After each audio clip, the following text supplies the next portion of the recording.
덕산은 용담 선사 밑에서 선을 배우고 있었다. 어느 날 저녁 덕산은 용담에게 가서 많은 질문을 했다. 그때 스승은 말했다. 밤이 깊었으니 돌아가 쉬게나. 그래서 덕산은 절을 한 뒤 나가려고 방문을 열었다. 밖은 캄캄한 밤이었고 그는 혼자 말했다. 무척 어둡구나. 용담 선사는 덕산에게 길을 밝히는 촛불 하나를 주었다. 덕산이 그것을 받으려는 순간 용담 선사는 촛불을 불어서 거버렸다. 그 순간 덕산의 마음이 열렸다. 그대가 먼저 짚고 넘어가야 할 점은 선이란 배울 수 있는 성질의 것이 아니라는 점이다. 누구로부터 선을 배우는 것은 불가능하다. 그대는 선 안에 있을 수는 있다. 하지만 그것을 배울 수는 없다. 선은 배움의 대상이 아니다.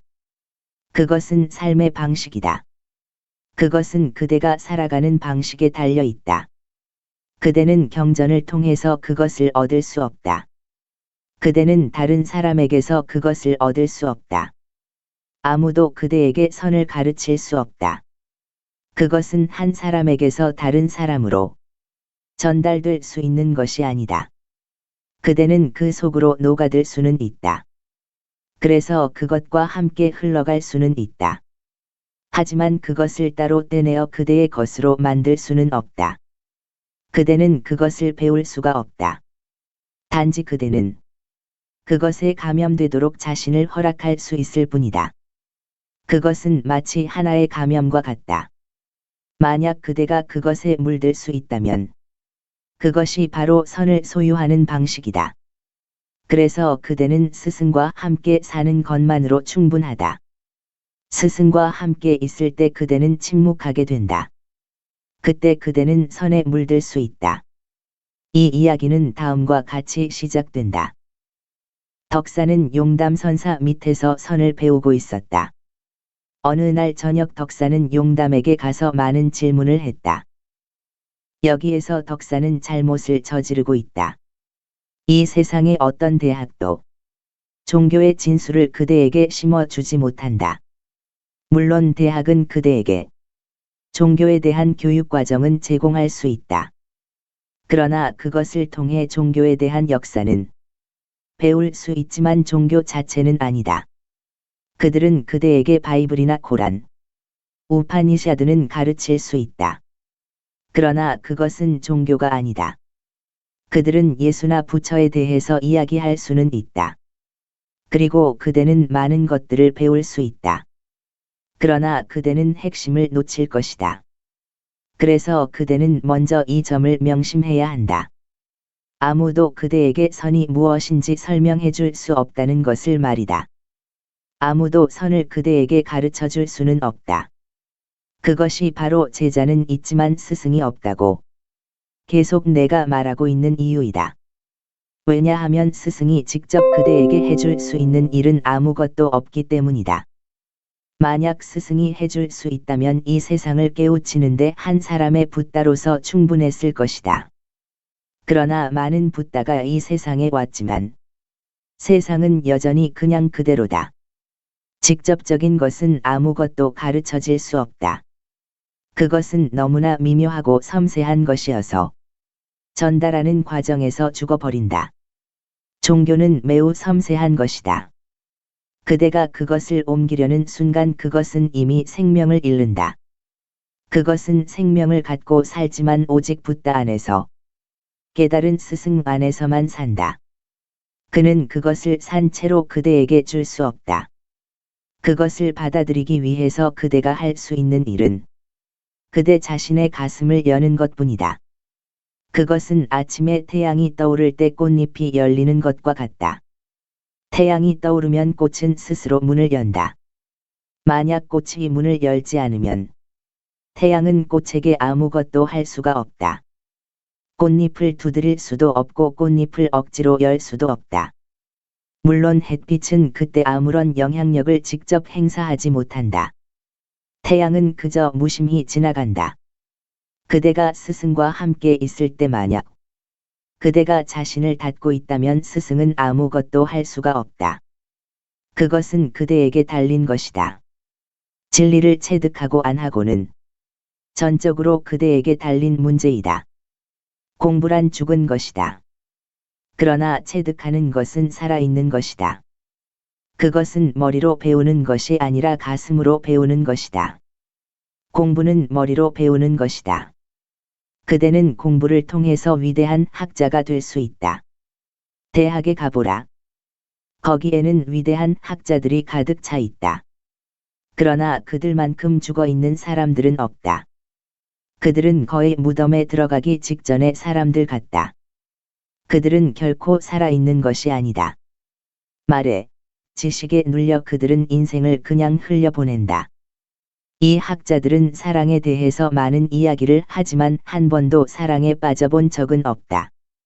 그것은 매우 위험한 일이다. 그들은 너무 많이 배웠고 그래서 절대로 위험한 발걸음을 내딛지 않는다. 그들은 명상에 대해서 말하고 공부한다. 그러나 명상을 하지는 않는다. 그것은 매우 위험한 일이다. 사실 명상보다 더 위험한 것은 없다. 물론 그 위험은 마음의 위험이다. 그러나 학자들은 항상 안전을 찾아 헤맨다. 말에서, 철학에서 항상 마음의 안전을 찾는다. 그들은 절대 내기를 하지 않는다. 그들은 인생을 내기에 걸 수 없다. 그러나 그대가 자신의 삶을 걸지 않는 한, 그대는 진리를 체득할 수 없다. 진리를 체득하는 것은 사랑에 빠지는 것과 같다. 그래서 예수가 신은 사랑이라고 말한 것이다. 그것은 기독교인들이 이해하고 있듯이 사랑하는 행위가 바로 신이라는 뜻이 아니다. 그가 말한 뜻은 그대가 신에게 도달하기 원한다면 사랑에 빠지는 것처럼 하라는 뜻이다. 사랑의 사원에 이르는 길은 신의 사원에 이르는 길과 같다는 뜻이다. 그것은 하나의 길을 가리킨다. 그 길은 머리를 통한 길이 아니라 가슴을 통한 길이다. 덕산은 용담선사 밑에서 선을 배우고 있었다. 이것은 덕산이 뭔가를 놓치고 있는 것이다. 사실 첫 번째 걸음이 잘못되면 모든 것이 다 잘못된다. 첫 단추를 바르게 끼워야 한다. 시작이 올바르면 그 여행의 반은 성공한 것이다. 첫 걸음을 올바르게 시작하면 목표물에 자동적으로 이르게 될 것이다. 그러므로 그대는 스승에게 갈 때 선을 배우러 가지 말라. 만약 그대가 배우러 간다면 스승은 가르칠 것이다. 그러나 가르침을 통해서는 가장 귀중한 것이 전달될 수 없다. 그대는 선을 체득해야 한다. 배우는 것과 체득하는 것은 어떻게 다른가? 많은 차이점이 있다. 그대가 배우려는 것은 지식을 원하는 것이다. 그대의 기억이 자라는 것이다.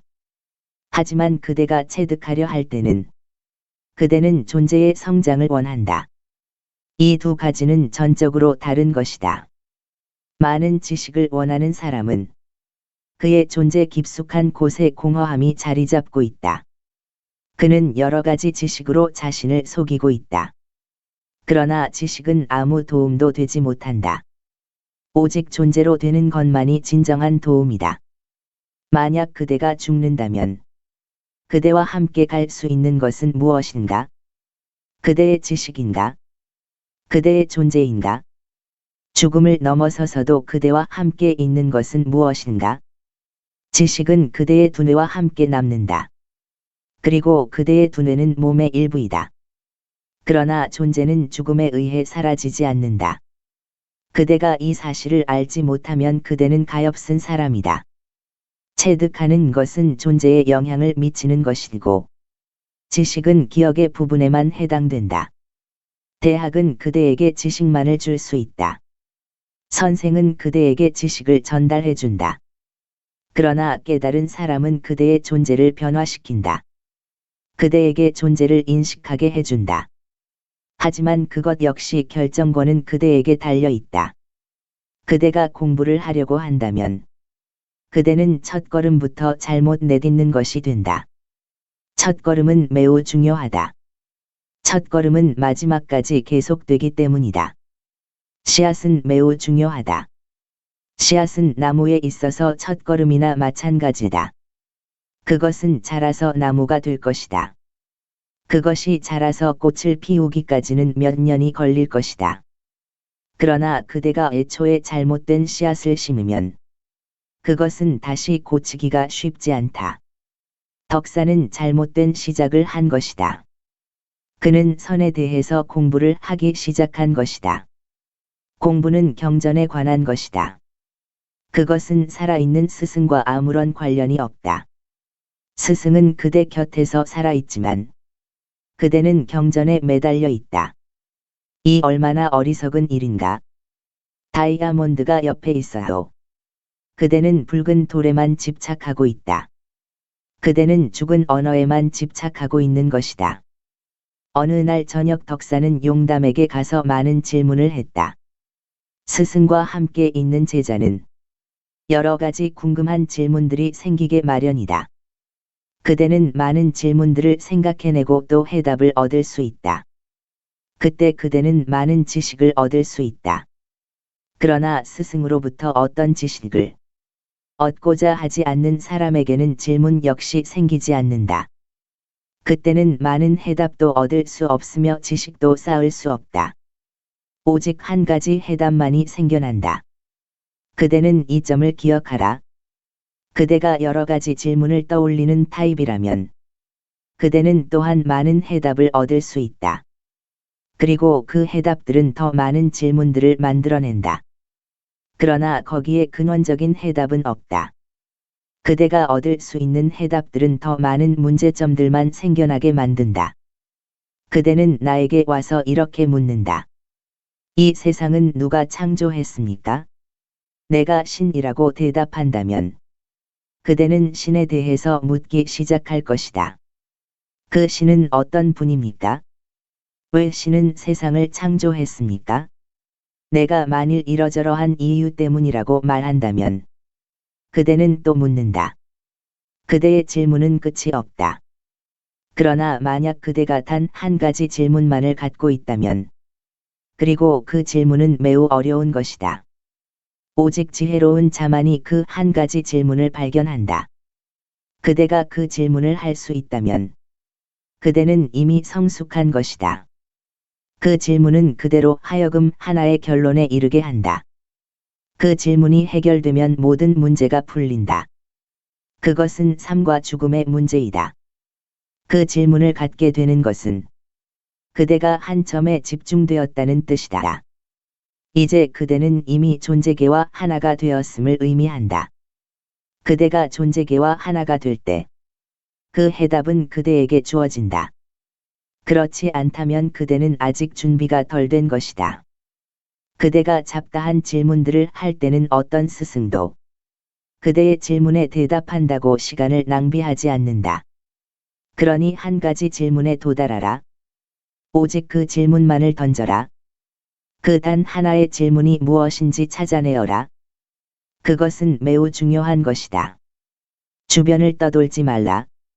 중심으로 바로 들어가라. 주변에서는 여러 가지 문제들이 떠돌고 있다. 그러나 중심에는 오직 한 가지 질문만이 존재한다. 그 질문은 어떤 해답도 필요 없이 해결될 수 있다.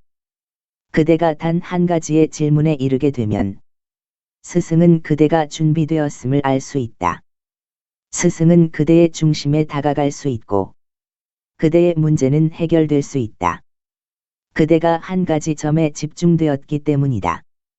그대의 불꽃은 강렬하게 타오르고 있다. 그대의 마음은 분명하게 밝아졌다. 어떤 사념의 구름도 없이 밝은 태양만이 비친다. 그대는 열려 있다. 모든 것은 분명하고 예리하기까지 하다. 그대가 많은 질문 속에 둘러싸여 있을 때는 스승은 망치를 가지고 그대의 질문들을 다 두들겨 부수더라도 아무런 도움이 되지 못한다. 어느 날 저녁 덕사는 용담에게 가서 많은 질문을 했다. 선의 일화들은 매우 아름답다. 그것들의 모든 단어들은 풍부한 의미를 갖고 있다. 어느 날 저녁, 그때는 아침이 아니었다. 아침에 그대가 질문을 떠올리면 저녁까지 그대는 여러 가지 질문을 만들어낸다. 아침에는 맑고 명료하지만 저녁에는 힘 빠지고 지치게 된다. 저녁이란 말은 그대가 어두워졌다는 뜻이다. 그대가 문을 열어도 밖은 캄캄해서 하나도 보이지 않는다. 해답이 주어져도 그것은 이해되지 않는다. 마음은 영혼의 어둠이다. 영혼의 밤이다. 그러나 그대는 그 마음을 너무 많이 신뢰한다. 그것은 그대에게 약속 외에는 아무것도 주지 않는다. 그것은 그대에게 약속은 주지만 끝까지 약속만 줄 뿐이다. 한 번은 물라 나스루딘이 밤늦게 집에 돌아왔다. 그가 문을 두드리자 그의 아내가 말했다. 나스루딘 지금이 몇 시인 줄 알아요? 나스루딘은 무심하게 말했다. 그야 초저녁이지 11시 반밖에 더 됐나? 그의 아내가 말했다. 헛소리 하지 말아요. 11시 반이 아니라 3시 반이에요. 금방 자명종이 울렸단 말이에요. 도대체 밤새도록 뭘 하고 다녔죠? 나스루딘이 말했다. 잠깐만. 당신은 그 낡은 고물시계를 믿는 것은 아니겠지? 차라리 사랑하는 남편의 말을 믿는 게 낫지 않아? 무슨 여자가 이래? 무슨 결혼 생활이 다 이런 거야? 그대는 항상 마음이라는 낡은 시계를 믿고 있다. 그것은 그대가 중고품 가게에서 구입한 것이다. 그것은 본래 그대의 것이 아니다. 그것은 많은 손을 거쳐온 것이다. 수천 번도 더 말이다. 그대의 마음에 새로운 것이 무엇인가? 모든 것이 다 오래된 것이며 낡은 것이다. 그대의 마음에는 신선한 것이 있는가? 거기에 원본이 있는가? 모든 것이 빌려온 것이고 복사품이다. 사람이 중고품 물건이나 중고차를 살 때 그는 그것을 살지 말지 수천 번 생각한다. 그대가 생각하는 마음이 수많은 사람에게 이미 사용되어졌던 것이라는 사실을 전혀 모르고 있다.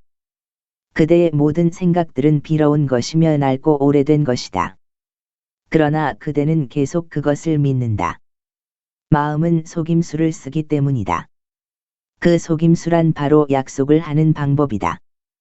그것은 계속 이렇게 약속을 한다. 나는 너에게 모든 것을 다 주겠다. 신이 필요한가? 신을 주겠다. 조금만 기다려라. 이런저런 일을 하라. 노력하라. 그리고 희망을 갖고 기도를 하라. 그러면 그것을 얻게 될 것이다. 마음은 항상 약속을 지연시킨다. 내일 그것은 일어날 것이다. 그러나 내일은 결코 오지 않는다. 오는 것은 항상 오늘뿐이다. 마음은 모든 것을 내일로 옮겨버린다. 그대에게 약속은 해주지만 항상 미래의 약속이다. 천국에 간다든지 신이나 모크샤나 니르바나나 그 모든 것이 그대에게 미래의 약속이 된다. 그러나 선은 그대에게 어떤 것도 약속해주지 않는다. 그것은 그대에게 지금 여기를 선물한다. 그러나 마음은 자꾸만 내일로 미룬다. 그것은 이렇게 말한다. 그것은 일어날 것이다.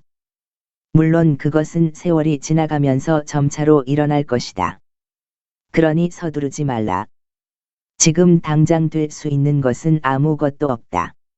마음은 말한다. 시간이 필요하다. 길은 멀다. 그대가 목적지에 이를 때까지는 많은 일들이 이루어져야 한다. 그렇지 않고서는 거기에 이를 수 없다. 마음은 항상 처음과 끝을 설정하고 시간을 개입시킨다. 그러나 실제로 거기에는 어떤 구분도 없다. 모든 발걸음이 바로 목적지이다. 모든 순간이 니르바나이다. 현재는 존재하는 모든 것이다. 미래는 환상적인 것일 뿐이다. 그것은 마음이 만들어낸 헛개비이다. 그러나 그대는 마음을 믿는다. 그것은 정말로 기막힌 것이다. 그대는 결코 용기를 잃지 않는다. 한 번은 어떤 사람이 중고차를 사러 왔다. 그는 2주일 뒤에 같은 가게에 와서 중개인에게 이렇게 물었다. 당신이 나에게 이 차를 판 사람입니까? 그 중개인이 약간은 두려워하는 눈초리로 그렇다고 말했다. 그러자 그가 말했다. 그러면 당신이 내게 이 차를 팔기 전과 똑같은 말을 다시 한번 해주시오. 지금 나는 매우 의기소침해 있어. 그러니 나에게 조금만 용기를 주시오. 그러면 나는 기분 좋게 돌아갈 수 있을 것이요. 그대는 마음에 대해서 결코 용기를 잃지 않는다. 그대는 마음의 소리를 계속 듣는다. 마음은 어둠이다. 그대 존재의 어둠 속에는 어떤 빛도 들어오지 않는다. 그것은 밤이다. 그래서 덕산이 그의 스승에게 여러 가지 질문을 했을 때 스승은 단지 이렇게 말했다. 밤이 깊었으니 돌아가 쉬게나. 스승은 대답하지 않았다. 스승은 단지 덕산이 던지는 질문을 듣고만 있었다. 그대는 더욱 마음의 어두운 구석을 찾아 들어간다. 밤은 점점 깊어만 간다.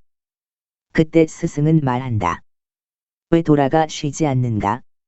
그대는 질문을 만들어내는 기계이다. 이때 그대란 그대의 에고이며 그대의 마음을 가리킨다. 그대가 바로 병이다. 왜 쉬지 않는가? 많은 질문들이 이미 던져졌다. 그러나 오직 한 가지 대답만 주어질 뿐이다. 그러나 그것 역시 이해할 수 없다. 많은 질문을 갖고 있는 사람은 한 가지 대답을 이해할 능력이 없다. 그의 마음은 한 가지 대답 속에 모든 해답이 다 들어있다는 사실을 이해할 수 없다. 그는 오직 많은 것만 이해할 수 있다. 많다는 것은 항상 바깥에 있다는 뜻이다. 그대 내면의 중심 속으로 들어오지 못했다는 뜻이다. 중심은 그대의 내면이고 주변은 그대의 외부인 것이다. 스승은 가장 아름다운 말을 했다. 밤이 깊었으니 돌아가 쉬지 않겠는가? 그대가 쉬어야 할 시간이다. 이 대답은 질문과는 아무런 상관이 없는 것처럼 보인다. 하지만 스승은 정확한 대답을 해주었다. 만약 그대가 그 자리에 있으면 그때는 질문이 계속 나올 것이다. 질문은 나무에서 자라나는 잎사귀와 같다. 잎사귀는 떨어져도 계속 나온다. 그대가 계속 나무에 물을 주는 한 잎사귀는 쉬지 않고 자라날 것이다. 물론 낡은 잎은 떨어지고 새 잎이 나온다. 그래서 스승은 오직 한 가지 질문에만 대답할 수 있다. 그대는 이미 질문으로 가득 차 있다. 이제 그것들을 던져버려라. 그대는 질문들과 함께 살 만큼 충분히 살았다. 새로운 질문은 새로운 아내와 같다. 그대는 다시 사랑에 빠진다. 다시 로맨스가 시작된다. 다시 시가 시작되고 모든 넌센스가 시작된다. 새로운 생각은 낡은 생각보다 더 위험하다. 낡은 생각에는 이미 그대가 지겨움을 느끼기 때문이다. 그대는 이제 낡은 생각을 던져버리고 싶어 한다. 그래서 붓다나 용담 선사 같은 사람들은 그대의 질문에 결코 대답해 주지 않는다. 그들은 그대가 새로운 마음의 은신처를 찾는 것을 원하지 않는다. 그들은 낡은 것을 대신하는 새로운 생각을 그대에게 주고 싶지 않은 것이다. 붓다는 이렇게 말했다. 그대가 대답을 얻고 싶다면 묻지 말라. 그대가 묻지 않을 때 내가 대답해 줄 것이다. 그대가 묻는다면 문은 닫혀버린다. 붓다는 새로 들어온 입문자에게 이렇게 말했다. 그대가 나에게 아무것도 묻지 않고 1년만 나와 함께 생활해보라. 만약 그대가 질문한다면 나와 함께 살 수 없다. 그대는 여기를 떠나야 한다. 그러니 1년만 침묵해보라. 그것은 겉으로 드러난 질문뿐만 아니다. 붓다는 그대가 내면으로 질문하는 것까지 알고 있다. 하루는 이런 일이 일어났다. 마하가섭이 거기에 앉아 있었다. 그는 아무것도 묻지 않았다. 그는 붓다의 가장 위대한 제자였다. 그러나 그는 단지 몇 달 전에 붓다의 제자로 입문했다. 붓다는 그에게 1년 동안만 아무것도 묻지 말고 침묵하라고 말했다. 그리고 몇몇의 다른 제자들도 거기에 있었다. 그런데 갑자기 붓다가 말했다. 마하가섭이여. 그대는 묻고 있는가? 그러자 마하가섭은 말했다. 나는 아무 말도 하지 않았습니다. 붓다가 말했다. 안을 들여다보라. 그대는 물었다. 그대는 약속을 어겼다. 그러자 마하가섭은 자신의 내면을 살폈다. 그리고는 붓다에게 절을 하고 말했다. 죄송합니다. 그는 속에서 질문을 했던 것이다. 그는 그대가 들을 수 있도록 질문하지 않았다. 그러나 내면 깊숙한 곳에 질문이 존재해 있었다. 그대가 묻지 않더라도 마음은 묻고 있다. 생각은 매우 미묘하게 작용한다. 공기가 물 속에 들어가면 거품이 생긴다. 그것은 곧 수면 위로 올라올 것이다. 그대는 그것을 억누를 수 있지만 붓다를 속일 수는 없다. 그대는 언제 질문을 허락받을 수 있는가? 거기에 아무런 질문이 존재하지 않을 때이다. 이것은 매우 역설적으로 들린다. 질문이 없어질 때 질문을 할 수 있다니? 오직 그때만이 그대는 한 가지 질문을 할 수 있다. 그것을 말로 표현할 필요는 없다. 그대의 전 존재가 하나의 질문으로 집중될 때, 깊은 목마름으로 변할 때 그때만이 붓다는 그대를 만족시켜 줄 수 있다. 그렇지 않을 때는 붓다가 무슨 말을 해도 그것은 그대에게 와닿지 않는다. 그리고 이 선의 일화들도 그대에게 와닿지 않을 것이다. 수천 가지의 선의 일화들이 있다. 그것들은 그대와 절대적으로 상관없어 보일 것이다. 그대는 A를 묻고 있는데 스승은 Z에 대해서 말하고 있다. 덕산은 많은 질문을 했지만 용담선사는 그저 덕산, 돌아가서 쉬게나라고 말할 뿐이다. 이것이 선의 전부이다. 쉬게나, 이 말이 선의 핵심이다. 그대는 마음 때문에 지칠 대로 지쳐 있다. 그때는 쉬어야 한다. 마음은 충분히 활동했다. 더 이상 그대에게 혼란을 만들어낼 필요가 어디에 있겠는가? 왜 그대는 그 혼란에 집착하는가? 무슨 약속, 무슨 희망이 그렇게도 귀중한가? 그것들은 계속 그대를 속여왔다. 그대는 쉴 새 없이 움직이지만 아무것도 얻어낸 것이 없다. 그대가 소유한 것들은 그대가 죽으면 함께 사라져 버릴 허무한 것들이다. 그러면 그대는 허탈감 밖에 남지 않을 것이다. 기대는 허탈감만 만들어낼 뿐이다. 모든 욕망은 모래성과 같다. 슬픔으로 끝날 뿐이다. 마음은 그대에게 약속을 해주고 또 해준다. 하지만 어떤 약속도 이루어지지 않는다. 하지만 그대는 결코 마음에게 이제 그만 나를 속여라라고 말하지 않는다. 사실 그대는 그렇게 말하는 것을 두려워하고 있다. 한 번은 물라 나스루딘이 술집에서 나왔다. 그 교구의 새로운 신부가 길을 지나가다가 그를 보았다. 그는 나스루딘에게 이렇게 말했다. 나스루딘, 그대는 종교적인 사람이다. 어째서 그런 데를 출입하는가? 술은 악마의 음료이다. 악마는 다시 그대를 초대할 것이다. 그러니 그의 초대를 거절하라. 왜 딱 끊어 버리지 못하는가? 나스루딘이 말했다. 신부님, 나도 그의 초대를 거절하고 싶습니다. 하지만 그렇게 하면 악마는 실망할 것입니다. 그러면 그는 다시는 나를 초대하지 않을 것입니다. 그것이 문제다. 그대는 마음의 제안에 대해 거절하고 싶어 한다. 마음은 어떤 것도 이루어주지 못한다. 하지만 그대는 마음이 지쳐버려서 더 이상 그대에게 아무런 약속도 해주지 못할까봐 두려워한다. 그대는 미래의 약속 없이 살 수가 없다.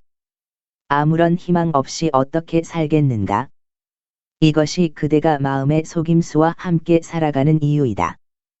그대가 아무런 희망 없이 살아갈 준비가 되지 않는 한 그대는 종교적으로 될 수 없다. 그대가 생각하는 종교는 사실 마음에 의해 만들어진 희망일 뿐이다. 그대는 희망 없이 살아갈 준비가 되어 있는가? 그대는 미래가 없는 삶을 살 자신이 있는가? 그러면 문제는 간단해진다. 마음은 저절로 나가 떨어질 것이다. 마음에 집착할 아무런 필요가 없다. 마음이 바로 악마이며 그것은 다시는 그대에게 어떤 제안도 하지 못할 것이다. 사람들은 나에게 온다. 그들은 자신들의 탐구가 매우 종교적이며 정신적인 것이라고 생각한다. 하지만 그들은 여전히 마음의 어두운 골짜기에서 헤매고 있다. 그들은 여전히 마음의 소리를 듣고 있고 계속해서 희망을 품는다. 그리고 계속 낙심한다. 그리고 이제는 명상에 대해서도 희망을 품는다.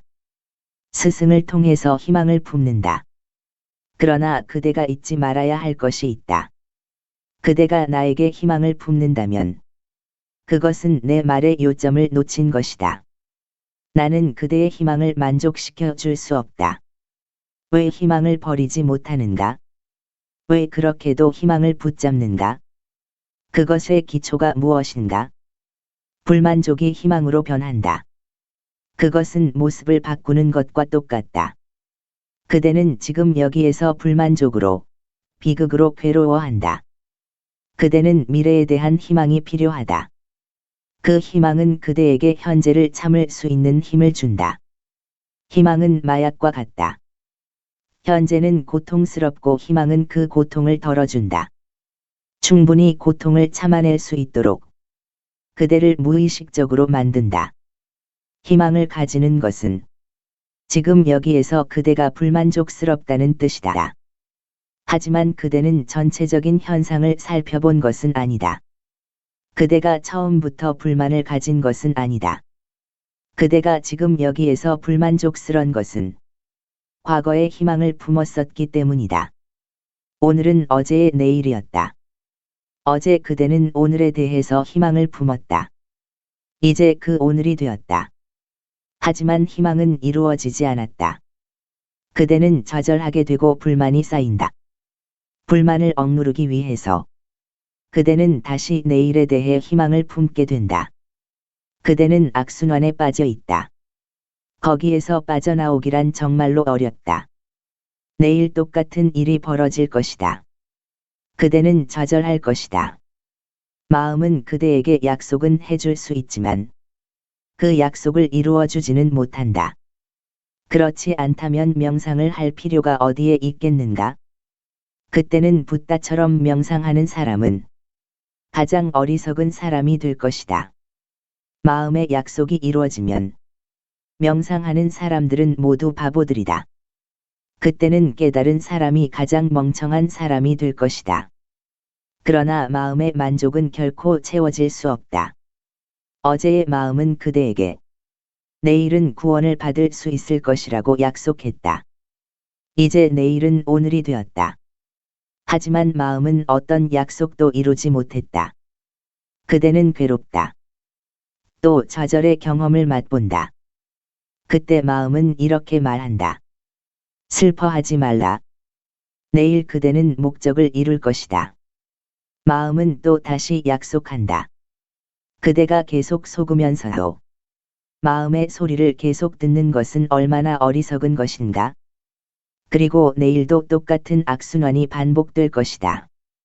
그대는 마음의 소리를 듣는다. 그리고 불행에 빠진다.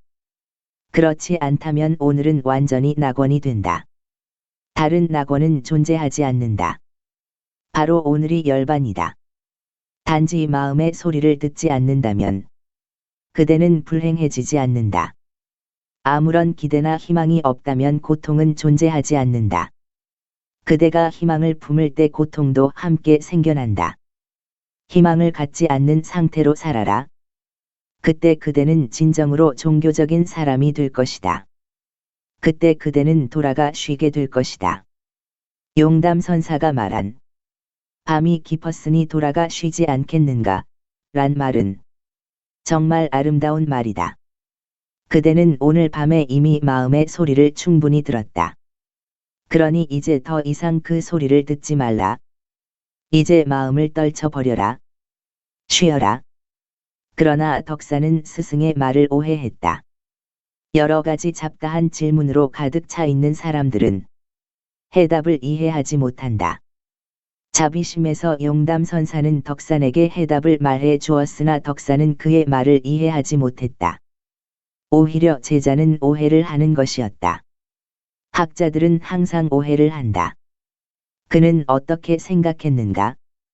그는 바깥이 이미 캄캄해졌다고 알아들었다. 하지만 그것은 전혀 엉뚱하게 이해한 것이다. 스승은 바깥에 대해서 한 말이 아니다. 그들은 지금 인간의 내면에 관해서 이야기를 하고 있었다. 스승은 의식의 밤에 대해서 말하고 있는 것이다. 그런데 제자는 시간이 오래되었으니 쉬라는 뜻으로 알아들었다. 그는 바깥을 쳐다보았다. 그는 주변을 바라본 것이다.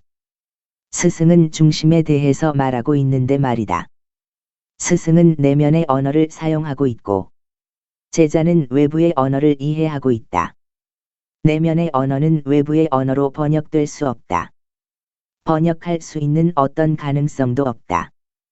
그대가 이해하든지 못하든지 둘 중 한 가지만 할 수 있을 뿐이다. 그대가 알아듣도록 옆에서 도와줄 수 없는 것이다. 힌두어는 영어로 번역될 수 있고, 영어는 중국어로 번역될 수 있다. 그러나 종교적인 언어는 다른 어떤 언어로도 번역될 수 없다. 내면의 언어는 외부의 언어로 번역되지 않는다. 중국어가 영어로 번역될 수 있는 것은 똑같은 외부의 언어이기 때문이다. 그것은 둘 다 주변에 존재하는 것이기 때문이다. 그때 스승은 말했다. 밤이 깊었으니 돌아가 쉬게나. 그래서 덕사는 절을 한 뒤 나가려고 방문을 열었다. 밖은 캄캄한 밤이었고 그는 혼자 말했다. 무척 어둡구나. 그는 자신이 스승의 말을 이해한 줄로 생각했다. 그래서 그는 절을 했다. 그것은 이런 뜻이었다. 예, 지금은 너무 늦었습니다. 밤은 점점 어두워지고 추워지고 있습니다. 이제 가서 자야 할 시간입니다. 그러나 스승이 말한 것은 이런 뜻이다. 이제 잠에서 깨어나야 할 시간이다. 사실 쉬어라는 말은 내면의 원리를 아는 사람을 위한 말이다. 그대의 마음에서 벗어나야 할 시간이란 말이다. 마음은 의식이 잠든 상태인 것이다. 그대는 잠자는 병에 대해서 들어본 적이 있는가? 마음은 하나의 병이다. 그것은 깊은 잠이다. 그대가 깨어있는 동안조차도 그대는 깊은 백일몽 속에 있다. 몽유병에 걸려 있는 것이다. 그대는 기계적으로 행동하고 있다. 완전히 자동기계이다. 그대는 로봇처럼 행동한다. 무의식 속에 먹고, 무의식적으로 행동하며, 무의식적으로 말한다. 그리고도 그대는 자신이 깨어 있다고 생각한다. 그러나 그대는 깊은 잠에 빠져 있다. 그대의 잠에는 여러 가지 종류가 있다. 그대는 두 눈을 감고 잘 때도 있고 두 눈을 뜨고 자기도 한다. 침대에 누워 잘 때도 있고 길을 걸어가면서 잘 때도 있다. 때때로 시장에서 잠을 자기도 하고 책을 읽으면서 잠을 자기도 한다. 자면서 꿈을 꾸기도 하고 생각을 하면서 잠을 자기도 한다. 어쨌든 그대는 잠을 계속 자는 것이다. 아침에 그대는 침대에서 일어나지만 잠을 깨는 것은 아니다. 아침에는 눈을 뜨고 자는 다른 종류의 잠이 시작된다. 꿈 대신에 사념이 그 자리를 메꾼다. 그대는 일어나서 그대의 신에게 예배를 드린다. 그러나 깨어있음 속에서는 매일의 예배 같은 것은 아무런 필요도 없다. 아무도 새로운 것이 일어나기를 원치 않는 이유가 바로 그것이다. 만일 새로운 것이 일어나면 그대는 잠에서 깨어나야 하기 때문이다. 진보한 것, 구태의연한 것 속에서는 잠을 계속 잘 수 있다. 사실 70년의 일생 속에서 그대가 7번만이라도 깨어난다면 그것은 상당히 많이 깨어 있는 것이다. 그래서 고타마 시타르타가 잠을 깬 사실로도 우리는 그를 붓다라고 부른다. 붓다는 깨어난 자란 뜻이다. 왜냐하면 그것은 매우 드문 현상이기 때문이다. 용담 선사가 한 말은 이런 뜻이다. 마음의 활동을 그치고 쉬어라. 그러면 그대는 깨어날 수 있다. 그러나 덕사는 이렇게 생각했다. 좋습니다. 밖은 이미 어두워졌고 나는 자러 가야 할 시간입니다. 나는 가서 쉬어야겠습니다.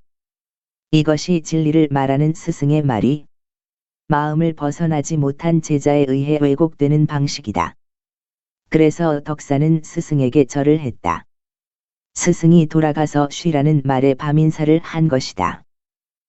용담선사는 덕산에게 길을 밝히는 촛불 하나를 주었다. 덕산이 그것을 받으려는 순간 용담선사는 촛불을 불어서 거버렸다. 그 순간 덕산의 마음이 열렸다. 무슨 일이 일어났는가? 용담선사는 덕산에게 촛불 하나를 주었다. 그것을 받은 덕산은 의례. 밤길이 어두우니 그것으로 밤길을 밝히라는 뜻인 줄 알았다. 사실 촛불은 외부를 밝히는 데만 쓰인다. 내면을 밝히는 데는 촛불이 아무런 소용이 없다. 그리고 내면에는 항상 의식의 불이 타고 있다. 그러나 그대는 계속 외부를 향해서만 눈길을 돌릴 뿐 내면을 바라보지 않는다. 그대가 내면을 한 번만 바라보면 거기에 거지지 않는 빛이 있음을 알게 될 것이다. 그대가 내면을 바라보는 한 그대는 그 빛을 지나칠 수 없다. 그것이 그대의 도이다. 그대의 본성이다. 바로 그대의 진화이다. 내면을 밝히기 위해 어떤 촛불도 켤 필요가 없다. 촛불은 오직 외부를 밝히는 데만 사용될 뿐이다. 이 사실을 잊지 말라. 그대가 추구하는 깨달음을 위해서 다른 사람이 제공하는 모든 것들은 외부적인 것을 위한 것이다. 그것들은 바깥 세계를 밝히기 위한 것이지 그대 내면을 밝히는 것이 아니다. 제자가 스승의 말을 이해하지 못하는 것을 보고 스승은 한 번 더 시도했다. 그는 또 다른 상황을 만들어내었다. 그것은 매우 회귀한 상황이었다. 그는 덕산에게 불을 붙인 촛불을 한 자루 주었다. 덕산은 스승에게 여러 가지 질문을 했지만 스승은 돌아가 쉬라는 말 외에 다른 대답을 하지 않았다. 바깥이 어두우면 촛불이나 등잔을 켜서 길을 밝혀줄 수 있다. 그때는 도움을 받을 수 있다. 만약 그대의 몸이 병들었다면 의사의 도움을 받을 수 있다. 그러나 그대의 내면이 병들었다면 그때는 어떤 의사도 그대를 도울 수 없다. 그때는 그대 자신이 직접 치료해야 한다. 그때 스승은 그대에게 오직 한 가지 일을 그대 자신이 할 수 있도록 길을 제시할 수는 있다. 그러나 그 일을 직접 하는 사람은 그대 자신밖에 없다. 다른 누구도 그대의 내면을 밝혀줄 수는 없다. 다른 사람이 그대의 내면을 밝혀줄 수 있다면 그것은 이미 내면이 아니다. 그대의 중심에는 다른 누구도 들어갈 수가 없다. 오직 거기에는 그대만이 존재할 수 있다. 거기에는 오직 그대 혼자만이 있을 수 있다. 이것이 바로 마하비라가 사랑조차 거기에 들어갈 수 없다고 말한 뜻이다. 그대는 전적으로 홀로 거기에 있다. 마하비라는 그런 상태를 카이발리아라고 불렀다. 그 말은 궁극의 자유라는 뜻이다. 그것은 절대적인 홀로 있습니다. 그대 내면의 중심에는 오직 그대밖에 없다. 만약 누가 그대 속으로 들어온다면 그것은 내면이 아니다. 그것은 외부이다. 원의 중심은 오직 하나이다. 두 개가 될 수 없다. 두 개라면 그것은 중심이 아니다. 원의 중심은 오직 하나이다. 그대는 가장 깊숙한 내면에 그대 혼자만이 존재한다. 스승은 그대가 이 사실을 깨달을 수 있도록 도와줄 수는 있다. 한 번 그대가 그것을 알면 내면의 모든 병은 사라진다. 한 번 그대가 전적인 홀로 있음을 받아들인다면 그대는 자유로운 존재가 된다. 그때는 어떤 집착도 없다. 오직 그때만이 진짜 사랑이 흐를 수 있다. 이제 사랑은 의존이 아니다. 그대는 다른 누구에게도 의존하지 않는다. 그대가 다른 사람에게 의존한다면 그대는 또한 다른 사람에게 반대할 수 있다. 그대를 의존적으로 만든 사람은 누구든지 그대의 적이다. 친구가 될 수 없다. 그래서 연인들은 계속 싸운다. 연인은 적이기 때문이다. 그대가 의존적이 될 때, 그대의 연인 없이는 살 수 없게 될 때, 그대의 자유는 완전히 파괴된다. 자유를 파괴하는 사랑은 조만간 증오로 변할 것이다. 그대에게 더 많은 자유를 줄 수 있는 사랑만이 증오로 변하지 않는다. 그것은 영원한 사랑이 될 것이다. 그래서 예수나 붓다 같은 사람만이 영원히 사랑할 수 있다. 예수나 붓다는 전적으로 홀로 있음을 발견했기 때문이다. 그들은 이 사실을 받아들였다. 그리고 이것은 너무나 아름다운 사건이다. 전적으로 홀로 있음. 마치 우뚝 선 에베레스트 봉우리와 같다. 바로 그 봉우리 위에서 그대는 홀로 있다. 그대 내면의 가장 깊숙한 중심 속에서 그대는 홀로 있다. 그대가 그것을 받아들일 때, 그대의 사랑은 겐지스강처럼 영원히 흐를 수 있다. 이제 거기에는 아무 문제도 없다. 이제 그대는 어떤 조건 없이도 사랑할 수 있다. 이제 그대는 의존하지 않고 사랑할 수 있다. 그리고 다른 사람도 그대에게 의존하도록 만들지 않는다. 이제 사랑은 자유가 될 수 있다. 스승은 그대로 하여금 그대의 전체성을 인식하도록 돕는다. 궁극적인 홀로 있음을 깨닫도록 돕는다. 지금까지 그대에게는 홀로 있음이라는 단어는 썩 좋은 것은 아니었다. 그것은 슬프게 들린다. 그대는 외롭다고 느낀다. 그대는 의존하려고 했기 때문이다. 일본에서 한 번은 이런 일이 있었다. 훌륭한 정원사였던 한 선사가 있었다. 왕도 그 선사의 정원을 탐낼 정도였다. 하루는 왕이 사람을 보내어 이렇게 말을 전했다. 오늘 당신은 나를 만나러 와야 한다. 일본 사람들은 나팔꽃을 무척 좋아한다.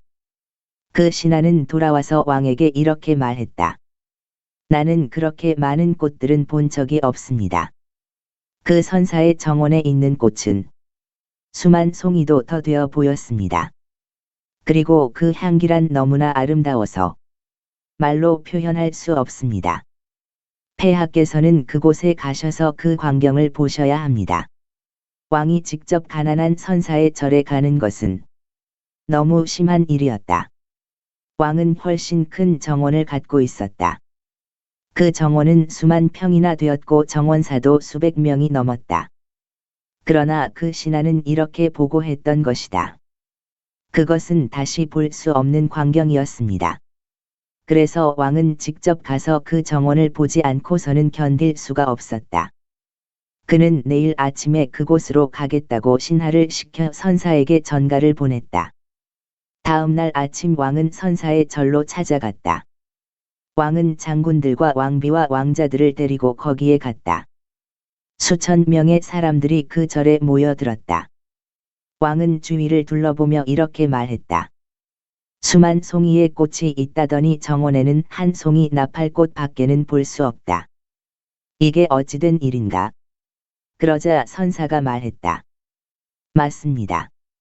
수만 송이의 꽃이 있었지만 어젯밤 우리는 이 꽃들을 모두 치웠습니다. 우리는 오직 하나만을 믿기 때문입니다. 그리고 이 꽃 한 송이는 그것들 중에 가장 아름다운 것입니다. 꽃이 많으면 당신과 당신의 일행들은 이것을 놓칠 것입니다. 그래서 우리는 다른 꽃들을 모두 없애버렸습니다. 그리고 가장 위대하고 아름다운 이 꽃 한 송이만을 남겨두었습니다. 왕은 약간 슬퍼졌다. 그는 말했다. 그것은 너무 외롭게 보인다. 선사는 웃으면서 말했다. 그것은 외롭지 않습니다. 그것은 홀로 존재해 있습니다. 이 점을 명심하라. 그대가 내면의 중심에 도달할 때 그대는 외롭지 않다. 그대는 홀로 서서 존재할 것이다. 그리고 이 홀로 있음은 텅 비거나 모자라는 것이 아니다. 그것은 완전한 충만이다. 홀로 있음은 모자라는 것이 아니라 넘쳐 흐르는 것이다. 그것은 텅 빈 공허가 아니라 모든 것이다. 스승은 그대로 하여금 이 사실을 알 수 있도록 도울 수 있다. 그것은 이미 그대 속에 있는 것이기 때문이다. 그는 그대에게 새로운 것을 주는 것이 아니다. 그는 이미 그대 속에 있는 것을 알게 해주는 것이다. 그대는 항상 그대 속에 그것을 가지고 다녔었다. 단지 그것에 신경을 쓰지 않았을 뿐이다. 스승은 그대에게 그 사실을 알 수 있도록 각성시켜 줄 뿐이다. 그대로 하여금 진리를 깨달을 수 있도록 그대에게 자극을 줄 뿐이다. 단지 그 사실을 그대가 쳐다보지 않았을 뿐이다. 그대의 존재는 바로 신이다. 스승은 그 사실을 알도록 일깨워 준다. 그것은 새로운 것을 만들어내는 것이 아니다. 용담선사는 덕산에게 길을 밝히는 촛불 하나를 주었다. 만약 그대가 내면을 볼 수 없다면, 그저 그대가 머무르고 있는 어둠 속만 쳐다본다면, 나는 지금 내면을 말하고 있지만 그대는 바깥을 보고 있다. 그대가 어두운 곳에서 헤매고 있다면, 나는 그대에게 촛불 하나를 줄 수 있다. 덕산이 그것을 받으려는 순간, 용담선사는 촛불을 불어서 거버렸다. 덕산은 촛불을 건네받으려고 스승 앞으로 다가갔다. 그때 갑자기 어둠이 다시 찾아왔다. 스승은 촛불을 불어 거버린 것이다. 그 순간 어떤 일이 일어났는가? 그 순간 덕산의 마음이 열렸다. 그 순간에 일어난 일은 자발적인 것이었다. 그것은 자연스럽고도 저절로 일어난 일이었다. 거기에는 시간이 흐르지 않았다. 촛불이 꺼지는 순간 즉시 제자는 깨달음을 얻었다. 무슨 일인가? 한 가지 사실. 갑자기 그는 스승이 어두운 방 밖에 대해 말하고 있지 않았다는 사실을 깨달았다. 스승이 촛불을 거버렸을 때, 그것은 촛불이 아무런 소용이 없다는 것을 나타내는 뜻이다. 스승은 내면에 대해 이야기하고 있었다. 어두운 내면의 밤을 말하고 있었던 것이다. 그는 돌아가서 쉬라는 스승의 말이 잠을 자라는 말이 아님을 알았다. 스승은 제자가 깨어나기를 바랬던 것이다. 촛불이 갑자기 사라졌을 때 그의 마음은 작용을 멈추었다. 그 순간 그는 아무것도 생각할 수 없었다. 그것은 전혀 예상 밖의 일이었기 때문이다. 스승은 촛불을 주었는데 내가 그것을 받으려고 하자 즉시 훅 불어서 거버렸다. 이것은 말이 되지 않는다. 왜 그것을 주었을까? 그것은 매우 모순이다. 한순간 마음은 제 기능을 잃어버렸다. 어떤 모순이 일어나는 순간 마음은 아무것도 생각할 수 없다. 나는 그대에게 여러 번 촛불을 주고 그것을 즉시 거버렸다. 나는 어떤 말을 하고 즉시 그것과 모순되는 말을 그대에게 했다. 그것은 그대의 마음이 더 이상 생각하지 못하도록 하기 위해서였다. 그대의 마음이 작동하기 시작하면 그때 기회는 날아가 버린다. 그것은 매우 모순적이다. 밤은 깊었고 스승은 촛불을 주었다. 촛불을 건네받으려는 순간 촛불을 거버렸다. 이것이 무슨 뜻인가? 이것은 말이 되지 않는다. 그것은 불연속성이다. 깨달은 사람은 항상 불연속성 속에 있다. 연속성은 마음이 작용하는 특징이다. 연속적인 사색가는 얼마든지 찾아볼 수 있다. 그러나 연속적인 붓다는 어디에서도 발견할 수 없다. 매 순간 그는 새롭게 행동한다. 그는 과거의 행동 방식에 따라서 살지 않기 때문이다. 그는 항상 현재의 순간에 따라 반응한다.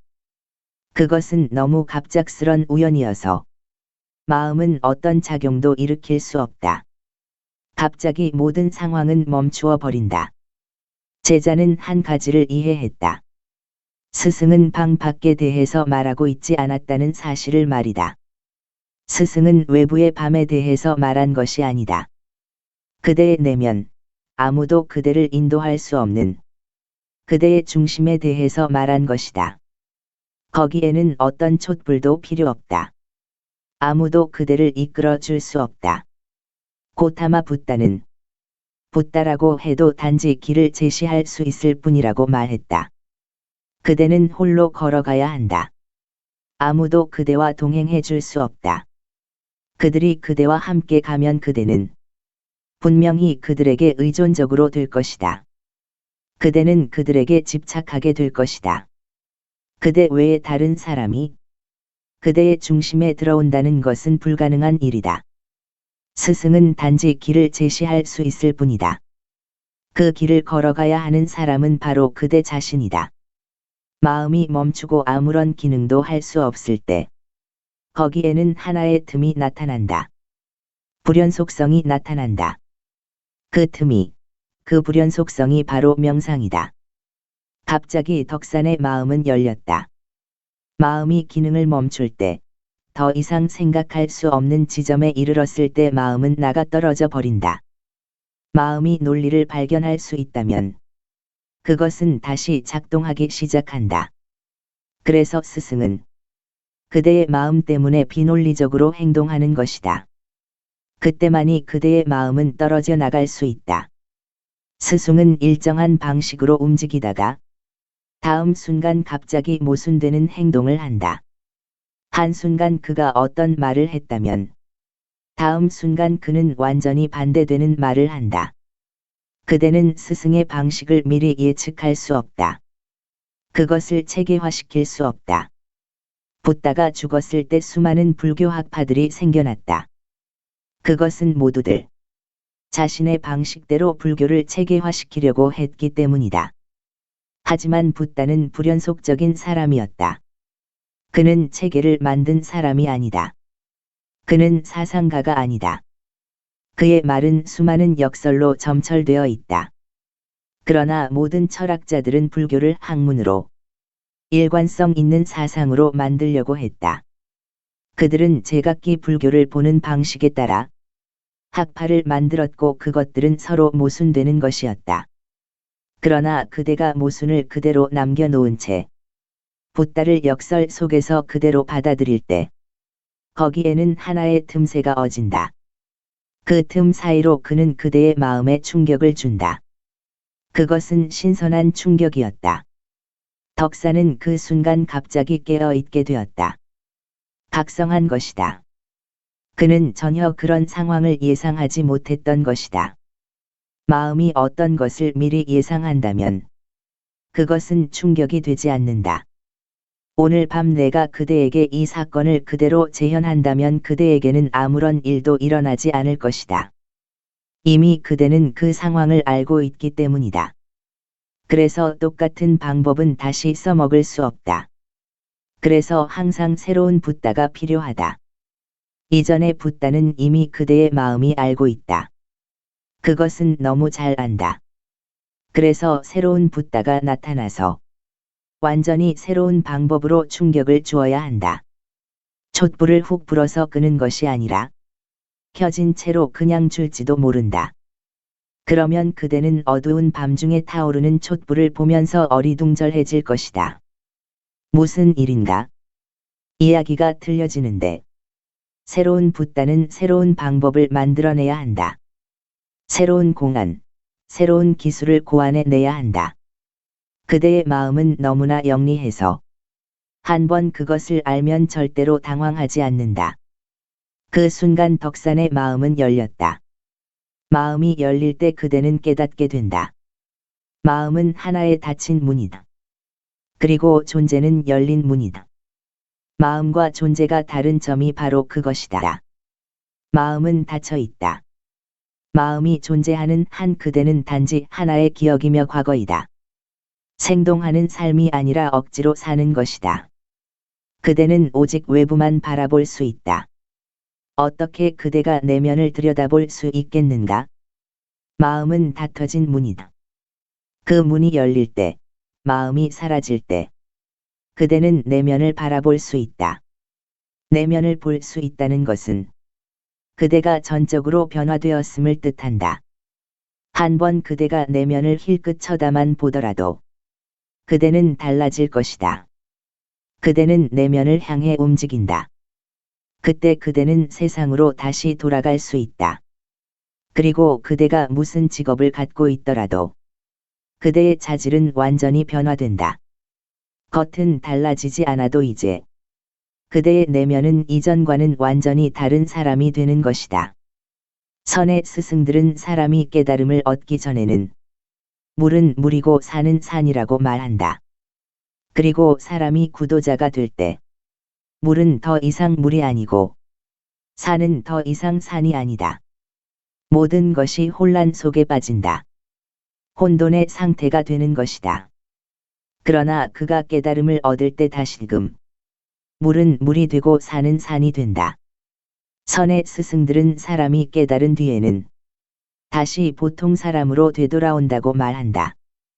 겉으로 보기에 그는 다른 사람과 아무런 차이가 없다. 그는 배고플 때 밥을 먹고 피곤하면 잠을 잔다. 그것은 존재의 본성이다. 그러나 그것은 차원이 바뀐 삶이다. 겉으로 보기에는 똑같지만 그의 자질은 완전히 변화되었다. 이제 마음은 사라졌다. 존재의 문은 활짝 열려 있다. 그는 세상을 돌아볼 수 있다. 그리고 그 속으로 들어간다. 그러나 세상은 그의 내면 속으로 들어가지 못한다. 그는 세상 속에 남아 있지만 세상은 그를 더 이상 물들게 하지 못한다. 오히려 그가 세상을 물들게 한다. 사람이 깨닫기 전에는 세상에 의해 영향을 받지만 깨달은 사람은 오히려 세상에게 영향을 끼친다. 그는 필요한 것은 무엇이든지 할 수 있다. 그러나 결코 집착하지 않는다. 그리고 집착하지 않아야 된다는 사실에조차도 집착하지 않는다. 세상은 하나의 꿈이 된다. 그것은 더 이상 실제가 아니다. 그의 삶은 하나의 게임으로 변한다. 그것은 본질이 아니다. 만약 그의 직업이 도살업자라고 할지라도 그는 굳이 직업을 바꾸려 하지 않는다. 그는 죽을 때까지 그 직업을 갖고 살 것이다. 선에서는 일상의 마음, 즉 평상심이 곧 깨달음이라고 말한다. 거기에는 한 가지 차이밖에 없다. 그는 더 이상 잠을 자지 않는 것이다. 그는 이제 항상 깨어 있다. 그의 생활은 바뀌어지지 않지만 과거에는 잠을 자면서 그렇게 생활했고 이제는 깨어 있으면서 똑같은 생활을 한다. 그는 더 이상 자기가 무엇을 하는지 알지 못하는 몽유병자가 아니다. 그는 더 이상 환각 상태 속에 있는 것이 아니다. 그는 깨어 있다. 만약 그대가 환경을 바꾸려 한다면 무척 힘이 들 것이다. 그것은 아직 그대가 집착을 떨쳐 버리지 못했음을 나타낸다. 그대가 집착하지 않는다면 왜 그렇게도 집착의 문제에 대해서 고민하는가? 그대가 여자로부터 도망치려 한다면 그것은 여전히 그대가 성에 매여 있다는 뜻이다. 그렇지 않다면 굳이 여자를 피할 이유가 어디에 있는가? 만약 어떤 사람이 시끌벅적한 시장을 피해서 히말라야로 간다 해도 그의 마음 속에는 여전히 시장이 들어있다. 그는 여전히 두려워하고 있다. 그대가 조금도 변화되지 않았다는 사실을 그대의 공포가 대신 말해준다. 그래서 깨달은 사람은 여느 보통 사람들과 똑같이 산다. 그는 어떤 사람보다도 평범하다. 그 평범은 비범한 평범이다. 왜인가? 왜 그는 그토록 평범한가? 그는 떠벌이가 아니기 때문이다. 이웃집 사람도 그를 알아보지 못한다. 그대는 그를 알아보지 못한다. 그대는 특별한 사람, 괴짜들을 찾고 있기 때문이다. 어떤 사람이 스문에 시간 서서 있다면 그대는 그를 만나보러 갈 것이다. 그대는 먼 거리를 여행해서 그를 만난다. 그대의 여행은 순례 여행이 될 것이다. 왜냐하면 그대는 10년 동안 계속 서 있기만 한 사람을 만나보러 가는 것이기 때문이다. 그것은 위대한 무기이다. 그러나 그것은 어떤 진리도 보여주지 못한다. 그것은 단지 에고의 표시이며 소맨쉽의 발로일 뿐이다. 그대는 그 사람 앞에서 열등감을 느낄 것이다. 그대는 그에게 절을 한다. 왜냐하면 그대의 마음 깊숙한 곳에서는 그 사람처럼 유명해지고 싶기 때문이다. 특별한 존재가 되고 싶어 하기 때문이다. 그대는 어떤 능력을 원한다. 기적을 일으키는 초능력자가 되고 싶어 한다. 그리고 그대 앞에 서 있는 사람은 초능력자로 인정받고 있다. 그대가 독신수행자를 만나면 그대는 감명을 받는다. 그가 굉장히 위대하게 보인다. 그대는 여자 없이는 살 수 없기 때문이다. 하지만 그는 여자 없이 살아왔다. 여자 없이 살겠다는 욕망을 그는 달성했다. 여자는 하나의 속박이기 때문이다. 그대는 그대의 아내가, 그대의 애인이 그대 주위에 쳐놓은 울타리를 바라본다. 그녀는 그대를 소유했다. 그대는 울타리를 넘어갈 수 없다. 그래서 그대는 여자를 두려워한다. 어떤 사람이 물라 나스루딘에게 물었다. 나스루딘의 아침 일찍 떠나죠. 그는 창녀집을 막 나오고 있었다. 그가 또 말했다. 당신은 마누라가 무섭지 않소. 당신은 사람이요. 아니면 쥐새끼요. 나스루딘이 말했다. 나는 사람이요. 그러자 그가 말했다. 당신이 사람이라면 왜 그렇게 일찍 떠나는 거요? 당신이 사람이라는 것에 무슨 확신 같은 것이 있소? 나스루딘이 말했다. 나는 확신이 있소. 왜냐하면 내 마누라가 쥐를 무서워하기 때문이요. 그래서 나는 확실히 사람이요. 나는 그녀가 무섭고 그녀는 쥐가 무섭소. 내가 쥐라면 그녀가 나를 무서워해야 할 텐데 말이요. 아내, 남편, 가족, 직업, 책임감, 세상, 모든 것이 짐이다. 그대는 한계를 느낀다. 그대는 감옥에 갇힌 것처럼 답답하다. 모든 것을 버리고 떠난 사람은 자신의 권위 위에 우뚝 서 있다. 그는 아내나 자식이나 그 어떤 것도 갖고 있지 않다. 그는 결코 걱정하지 않으며 두려워하지 않는다. 그래서 그대는 그에게 절을 한다. 그것은 그대가 이것이 바로 내 삶의 목적이며 나도 이 사람처럼 되고 싶다고 생각하기 때문이다. 그러나 이 사람은 단지 그대의 반대극일 뿐이다. 그는 어쩌면 쥐일지도 모른다. 그대는 여전히 사람이지만 말이다. 아무것도 변한 것은 없다.